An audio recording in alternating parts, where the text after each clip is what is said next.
మాజీ ముఖ్యమంత్రి వైఎస్ జగన్మోహన్ రెడ్డి గారికి పుట్టినరోజు శుభాకాంక్షలు.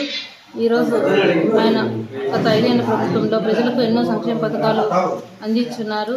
సచివాలయ వ్యవస్థ కానివ్వండి, వాలంటరీ వ్యవస్థ కానివ్వండి, విద్యా దీవెన కానివ్వండి, వసతి దీవెన, అదేవిధంగా ప్రతి గ్రామ పంచాయతీలో ప్రజలకు ఏవైతే అవసరం ఉంటాయో అవసరాలన్నీ గ్రామ పంచాయతీ లెవెల్లో సమకూర్చే విధంగా ఎన్నో సంక్షేమ పథకాలు, ప్రతి సంక్షేమ పథకం ఇంటికి అమలయ్యే విధంగా జగనన్న పరిపాలన ఉంది. అలాంటి పరిపాలన మళ్ళీ ప్రజలు కోరుకుంటున్నారు.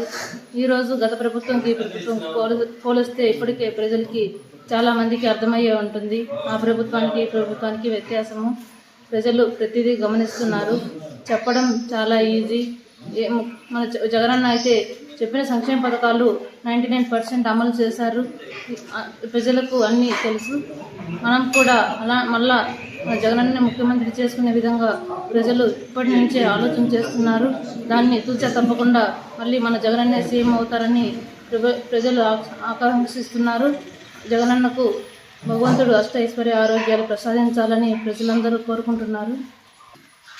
ఇలాంటి పుట్టినరోజులు జగనన్న మరి ఎన్నో జరుపుకోవాలని, అమ్మ ఒడి ఇప్పటికైతే ఈ ప్రభుత్వం ఏర్పడి దాదాపు 7 నెలలు కావస్తుంది. కానీ ఇప్పటికీ ఒక విద్యార్థినికి కూడా అమ్మ ఒడి కానివ్వండి, ఏ సంక్షేమ పథకాలు, ఫ్రీ బస్ అన్నారు, అదే ప్రతి మహిళకి 1500 నిరుద్యోగ వృత్తి కింద ఇస్తామన్నారు. పింఛన్ కూడా చాలా వరకు ఇప్పుడు ఉండే పింఛన్లు కాకుండా అన్నీ పోతాయి, చాలా వరకు తీసేస్తానంటున్నారు గత ప్రభుత్వంకి ఈ ప్రభుత్వంకి. కానీ ప్రజలందరూ ఓట్లు వేశారు. కానీ ఆ ఓట్లు ఏమయ్యాయో ఎవరికి తెలియదు. మళ్ళీ జగనన్న ముఖ్యమంత్రి చేసుకునే విధంగా ప్రతి కుటుంబ సభ్యునిగా జగనన్నను భావించారు కాబట్టి మళ్ళీ జగనన్నే సీఎం అవుతారని ప్రజలందరూ ఆకాంక్షిస్తున్నారు.